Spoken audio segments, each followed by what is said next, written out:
First round के rebuttal के लिए मैं जावेद साहब को इनवाइट कर रहा हूं। आपके पास 7 मिनट का वक्त है, रीसेट कर दीजिएगा प्लीज। मुझे इस बात की खुशी है कि मुफ्ती साहब ने भी मान लिया कि नेचर में कोई इंसाफ नहीं है। तो कोई भी चीज़ जो इंसान ने नहीं बनाई है उसमें इंसाफ नहीं होता है।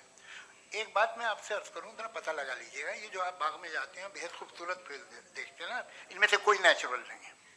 ये सारे फूल क्रॉस करके बनाए गए हैं। जो जंगल में फूल होते हैं निहायत मामूली होते हैं। ये फूल इंसानों ने बनाए हैं। जो आप बाग में देख के वाह वाह कहते हैं, ये इंसानों के बनाए हुए हैं। डिफरेंट फूलों को क्रॉस करके, डेवलप करके, फिर क्रॉस करके इस तरह से बनाए गए। नेचुरल फ्लावर नहीं। किसी जंगल वीरान में जाके आप गुलाब के फूल नहीं देखेंगे। ये सब बनाए हुए इंसान ने, बहुत से काम इंसान ने किए। बाकी है कि आपने मेरी एक बात का जवाब नहीं दिया, जिससे मुझे शिकायत है कि फेथ क्या है और आप फेथ मांगते क्यों हैं मुझसे? आप तो लॉजिकल हैं, आपके पास तो सारे रैशनल्स हैं, आपके पास सारे सबूत हैं, तो आपको फेथ की डिमांड क्यों करते हैं कि भाई तुम सरेंडर कर दो और सवाल मत करो? कोई मजहब सारे सवाल करने की इजाजत नहीं देता है और मना करता है कि ज्यादा सवाल ना करो, बह जाओगे तुम। आप क्यों रोकते हैं? हकीकत यह है कि इंसानी तारीख क्या है। इंसानी तारीख ये है कि दुनिया में दो तरह के लोग हुए। एक वो जिन्होंने अपनी लाइल्मी की परस्तिश की है, दूसरे वो जिन्होंने अपनी इग्नोरेंस या लाइल्मी से झगड़ा किया है और मालूम किया है कि क्या है। ये जो आप कह रहे हैं, आज आप हैरान हैं कि भाई ये यूनिवर्स कैसे बनी। लोग हैरान थे कि सूरज डूबता है तो इधर से कैसे निकलता है। और आप एक कदम जाके हमेशा का मानने को तैयार है, एक कदम पीछे ही मान जाइए। भाई आप इसके बाद जाते हो, कहते सवाल ना करना कि ये कहां से आया, ये पावर तो हमेशा से हमेशा रहेगी। तो आप यूनिवर्स के बारे में मानने में क्या तकलीफ है? एक कदम पहले रुक जाइए। ये हमेशा से थी या नहीं थी हमें मालूम नहीं है। और ये कहना कि हमें मालूम नहीं है, कमाल ये है कि दुनिया के सारे मजहब सब जानते हैं ये दुनिया कैसे बनी थी, कैसे मिटेगी, मरने के बाद क्या होगा, इनको सब इल्म है। इनको किसी को डायनासोर होते थे पहले ये नहीं पता था, किसी को नहीं पता। किसी भी दुनिया की मजहबी किताब में डायनासोर का जिक्र नहीं है। लेकिन बाकी सब बातें, how to make universe in 4 easy lessons एंड बाकी सब पता है। जिसको सब पता है वो गड़बड़ है। हम में ये इंकिसार, ये ह्यूमिलिटी होनी चाहिए कि हम ये कहें कि हमें ये बहुत सारी बातें नहीं मालूम, लेकिन हम उनकी परस्तिश न करना, अपनी लाइल्मी को की परस्तिश न करें, हम उसे पता लगाने की कोशिश करें। जिस दुनिया में आप बैठे हैं सर, ये हॉल जो है, ये इलेक्ट्रिसिटी जो है, ये माइक जो है, जिस हवाई जहाज से आप आए थे, वो जिस कार से आप यहाँ आए हैं, ये सब उन लोगों की बनाई हुई जिन्होंने सवाल किए थे। ये दुनिया जिसमें आप आज आराम से हैं, ये उन लोगों की बनाई है कि जिन्होंने सवाल किए थे और हर स्टेज पे इन सवालों को मकरूह कहा गया था, गलत कहा गया था। आप जरा तारीख पढ़िए, एक बड़ी दिलचस्प किताब है बर्ट्रैंड रसेल की, जिसमें उसने रिलीजन एंड साइंस कि कब से रिलीजन जो है साइंस के अगेंस्ट है। और हद तो यह है कि भाप के इंजन के खिलाफ थे, स्टीम इंजन के भी खिलाफ थे, और फतवे हुए उन पे, वेटिकन ने दिए। तो ये हमेशा, अभी जैसे ही ये राइट विंगर आते हैं अमेरिका में पावर में, तो वो जो अपना ये क्या बोलते हैं उसे, सीट क्या बोलते हैं, सीट क्या जो, हाँ नहीं सीट जो होते हैं जिन पे जी, नहीं भाई, वो जो ह्यूमन बॉडी के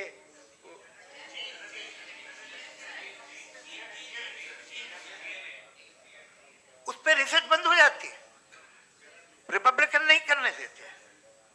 अरे भाई इतना डर क्या है तुम्हें? एक जमाने में बहुत नाराज थे ये सारे मजहबी लोग कि ये इंसान तो इंसान बनाने की कोशिश कर रहा है। आपको क्या तकलीफ भाई, बना ले तो बना ले दो, ये खौफ क्या है? और ये सब आज जो आप कह रहे हैं नामुमकिन है, ये कैसे हुआ? मुझे एक किस्सा याद आता है। जब मैं छठी क्लास में था तो मैं मैथमेटिक्स में बहुत वीक था, तो एक टीचर रख दिया गया। उसने 1 2 3 4 5 6 7 तो सिखा दिया मुझे। वो दिन मैं भूल नहीं सकता हूँ मुफ्ती साहब। जिस दिन उसने ये बताया कि 1/2 क्या होता है और 3/4 क्या होता है, मुझे ऐसा लगा कि मेरा सर बीच से फट जाएगा। ये आदमी कह रहा है कि जो दीवार के अंदर जाओ वॉक करते हुए। आज हंसता हूँ मैं इस बात पे। तो आज जो बातें आपके जहन से बिल्कुल परे हैं और आप हैरान होते हुए देख के, एक वक्त आएगा कि मामूली लगेंगे। और हुआ है, आपकी इंसानी तारीख ही है। इतनी जल्दी सारे फैसले आप मत कर लीजिए, थोड़ा ये ह्यूमिलिटी रखिए कि भाई ये हमें नहीं मालूम। ये कहने में क्या है, ये यूनिवर्स कहाँ तक फैली, ये कब से है और कब तक रहेगी, हमें नहीं मालूम। आपने फैसला कर लिया कब बनी। ये आपके हिसाब से कोई 14 बिलियन ईयर बनी जो समझा जाता है। उससे पहले हजारों करोड़ों अरबों साल तक खुदा बैठा क्या कर रहा था? खामोश बैठा था, ऐसी जमाइयाँ ले रहा था। फिर उसे आइडिया है, यार एक काम करते, वक्त अच्छा गुजर जाएगा, यूनिवर्स बनाते। सोचिए, वो तो हमेशा से है ना, मगर यूनिवर्स हमेशा से नहीं है, ये तो बनाई गई है। और उससे पहले क्या था, इनका क्या काम था? कैसी बात है, ये बड़ा आसान है। जो बात हमें आज धीरे धीरे पता चली है, बरसों 2000 और 2500 साल पहले आपको किसी ने बता दिया कि क्या था, आप मान गए। और तब से वही मान रहे हैं जो 2500 साल पहले कहा गया था। सब कुछ बदल गया है, सॉल्व हो रही है चीजें। अभी साइंस बिल्कुल दावा नहीं करती, या कोई फिलोसफर ये दावा नहीं करता कि हमें सब मालूम, बल्कि वो कहता है कि हमें जितना मालूम होता है उससे ये मालूम होता है कि हमें कितना कम मालूम। तो हम अपनी जहालत से लड़े, उसकी परस्तिश न करें। जी, time. Thank you so much. मैं तर्कों की श्रृंखला में राउंड 2 के लिए मुफ्ती साहब को आमंत्रित कर रहा हूं। आपके पास एक बार फिर से 7 मिनट का वक्त है। शुक्रिया। जनाब जावेद अख्तर साहब कई मर्तबा दोहरा रहे हैं कि फेथ का मतलब बताइए, फेथ का मतलब बताइए। मैंने बता दिया, फेथ सही भी होता है, गलत भी होता है। और आज हम फेथ पे बात नहीं कर रहे, हम ट्रुथ और डज गॉड एग्जिस्ट पे बात कर रहे हैं। क्या डज गॉड एग्जिस्ट, ये ट्रुथ यानी गॉड है या नहीं है, इसमें से दोनों ट्रुथ क्या है। अब आप उसे फेथ कह लें, बिलीफ कह लें, नॉट माई बिजनेस। उसके बाद आपने कहा कि भाई सवाल करने से मजहब रोकता है। मैं कहता हूं जो रोकता है वो रोकता होगा, मैं नहीं रोकता। बल्कि सवाल करें, सवाल करना चाहिए। सवाल कर करके तो हम आगे बढ़ते हैं, तरक्की करते हैं, और इसीलिए मैं आज यहाँ पे आया हूँ। लेकिन सवाल सिर्फ खुदा से नहीं होगा, आपसे भी होगा। सवाल एथिज्म से भी होगा, सवाल सिर्फ मजहब से नहीं होगा, सबसे होगा। और आज मैं सवाल करूंगा और उम्मीद है कि आप जवाब देंगे। अभी तक आपने वैसे कॉन्टिंजेंसी आर्गुमेंट का कोई जवाब नहीं दिया है। चलें, आपने कहा यूनिवर्स के बारे में इटर्नल क्यों नहीं बोल देते। ये चूंकि लॉजिकली पॉसिबल ही नहीं है कि यूनिवर्स इटर्नल हो। यूनिवर्स एक कॉन्टिंजेंट चीज है जो टाइम एंड स्पेस के पाबंद है, टाइम एंड स्पेस से बाउंड है। जो टाइम एंड स्पेस से बाउंड होगा वो कॉन्टिंजेंट होगा, जो कॉन्टिंजेंट होगा वो उसकी बिगिनिंग हुई होगी, जिसकी बिगिनिंग हुई होगी वो इटर्नल नहीं हो सकता। ये तो कॉमन सी बात है। आपने कहा कि किसी मजहबी किताब में डायनासोर का जिक्र नहीं है। अफसोस कि आज तक किसी मैथमेटिक्स के किताब में मुझे डायनासोर का जिक्र नहीं मिला। तो इसका मतलब मैथमेटिक्स की किताब बेकार है? नहीं, उसका वो टॉपिक नहीं है। रेवलेशन का और मजहबी किताबों का टॉपिक ये नहीं है कि आपको आके बताए साइकिल कैसे बनाते हैं, या आकर ये बताएं कि जो है डायनासोर कब था। वो तो मोरालिटी सिखाने आया है, गॉड के बारे में बताने आया, नॉन फिजिकल रियलिटी की हकीकत को सिखाने के लिए आया। रिलीजन साइंस को रोकता है? नहीं रोकता। अगर रोकता है तो गलत करता है। रिलीजन साइंटिज्म को रोकता है, जिसमें हमारे जावेद साहब मुब्तला है। साइंस और साइंटिज्म में फर्क है। साइंटिज्म यह है कि आप समझें कि साइंस और साइंटिफिक मेथोडोलॉजी ये नॉलेज को हासिल करने का वाहिद सोर्स ऑफ नॉलेज है। यह है साइंटिज्म। हम इसे रिजेक्ट करते हैं। हम साइंस को तो तरक्की करते हैं, भाई आप हमारी पूरी तारीख कर लें, पढ़ लें तो आपको पता चल जाएगा। बहरहाल ये अलग टॉपिक है।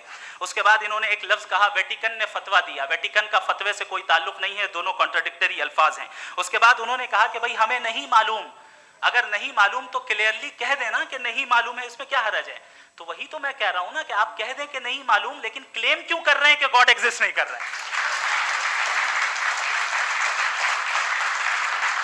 आप कह दें नहीं मालूम है, हो सकता है हो सकता ना हो, लेकिन आप क्लेम कर रहे हैं। The moment you say God does not exist, this is a claim, and now the burden of proof is upon you too, जैसे हमारे ऊपर है। और क्यों है मैं बताता हूं, क्यों है ये भी मैं बताता हूं। फिलोसॉफिकली जो क्लेम होता है ना, सिर्फ ये नहीं होता कि इंसान कहे पॉजिटिव क्लेम करे और नेगेटिव क्लेम करे तो बर्डन ऑफ प्रूफ नहीं है। आप मिसाल के तौर पे मैं कहूं कि फुला उस कमरे में कोई नहीं है, मैंने एक नॉलेज का क्लेम किया है। उस कमरे में कोई नहीं है, मैंने एक नॉलेज का क्लेम किया। या तो मैं कहूं मुझे नहीं पता, हो भी सकता है नहीं भी हो सकता है, this is not a claim. लेकिन जब मैं कह रहा हूं कि वहां कोई नहीं है, या मैं कह रहा हूं वहां कोई है, दोनों क्लेम है और दोनों के ऊपर बर्डन ऑफ प्रूफ है। हमारे ऊपर भी बर्डन ऑफ प्रूफ है, मैंने कंटिजेंसी आर्ग्यूमेंट दिया, इसे तोड़कर दिखाइए।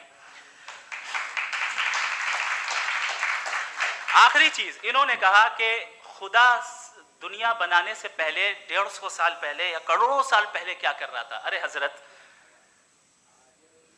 चलें बहरहाल मैं जवाब दे देता हूं, आप हमारे रिस्पेक्टेड पर्सनालिटी हैं, अगर आप नहीं होते तो मैं इसे एंटरटेन ही नहीं करता। टाइम, ये 100 साल पहले या 100 साल बाद, पहले बाद में अभी, ये वो अल्फाज हैं जिनका ताल्लुक टाइम से है। टाइम शुरू ही हुआ है यूनिवर्स की बिगिनिंग के बाद, तो उसके पहले खुदा क्या कर रहा था, सवाल इलॉजिकल है, ये फेलेसी है। यानी आप ये कह रहे हैं कि यूनिवर्स के बनने से पहले खुदा क्या कर रहा था। टाइम के बनने से पहले, पहले का ताल्लुक टाइम से, टाइम उस वक्त था ही नहीं, तो ये सवाल ही इनवैलिड है खुदा के ताल्लुक से। दूसरी चीज, आर्ग्यूमेंट ऑफ कंटिजेंसी जो मैंने आपके सामने पेश की है, आपने बार बार ये प्रूफ किया और ये कह रहे हैं कि गॉड ऑफ गैप्स। देखिए पहले नहीं मालूम था, साइंस ने कर दिया। सिंपल की मिसाल से मैं समझा देता हूं। जिस गैप्स की आप बात कर रहे हैं ना, साइंस उन गैप्स को जिन चीज के जरिए भी प्रूव करेगा वो कंटिजेंट ही होगा, अब चाहे वो फोर्स हो, मैटर हो या एनर्जी हो। लिहाजा सवाल हमारा उस वक्त भी वैलिड होगा जब तक कि आप नेसेसरी बीइंग पे ना आ जाएं, और इन्फिनिट रिग्रेस पॉसिबल नहीं है of causes in practical world, तो जाहिर है कहीं रुकना पड़ेगा, जहां रुकेंगे वही खुदा है। दूसरी चीज, आपने ये कहा, क्या कह रहा था मैं, किस point? What? Oh no, after that, just now. हाँ, जहां रुकेंगे वही खुदा है। बहरहाल, तो टाइम का जिक्र हो गया, गॉड ऑफ गैप, सॉरी, या इसकी एक मिसाल आप ले लें। एक कार है, एक साहब ने देखा कि भाई कार जो है उसके व्हील्स कितने अच्छे लगे हुए हैं, सही जगह पे, स्टीयरिंग जो है कितने अच्छे जगह पे लगी हुई, और सीट्स कितने वेल डिजाइंड है, कितनी प्रिसाइजली ये कार काम कर रही है, तो जरूर कोई ना कोई इसे क्रिएट किया है, किसी ने क्रिएट किया है। अब जावेद साहब आए और कहे अरे जनाब बोनेट खोलिए, इसमें इंजन है, इंजन इस कार को चला रहा है, hence prove no one has created the car. This is illogical, this is irrational. आपने इंजन के जरिए उस गैप को तो साबित किया, लेकिन क्या उससे कार की जो क्रिएशन है और उसका जो क्रिएटर है ये इम्पॉसिबल हो जाए, ऐसा पॉसिबल है? उसका सवाल खत्म हो जाए, ऐसा पॉसिबल है? नहीं। आपने गैप्स को फिल करके, कॉन्टिंजेंट चीजों से गैप्स को फिल करके हमारे ऑब्जर्वेशन को और ब्रॉड कर दिया। अब हमें और पता चल गया कि ये जो कार है इसका सिस्टम कितना ज्यादा कॉम्प्लेक्स है। पहले कम समझते थे, अब कॉम्प्लेक्सिटी और ज्यादा वाजे हो गई। अब हमें समझ में आ रहा है कि हमारी सर्टेनिटी और बढ़ गई कि जरूर इस कार को किसी ना किसी ने बनाया। यही मामला यूनिवर्स का है। साइंस हमेशा फिजिकल वर्ल्ड की चीजों को ही फिल करती जाएगी और फिजिकल चीजों से ही करती जाएगी, चूंकि एम्पेरिकल एविडेंस का ताल्लुक फिजिकल वर्ल्ड से है। आप साइंस के जरिए मेटाफिजिकल रियलिटी को कभी साबित नहीं कर सकते। ये रॉन्ग टूल का इस्तेमाल करना है। ये वही काम है कि आप मेटल डिटेक्टर से प्लास्टिक डिटेक्टर करने चलें, जो कि जाहिर है सही नहीं है। Thank you.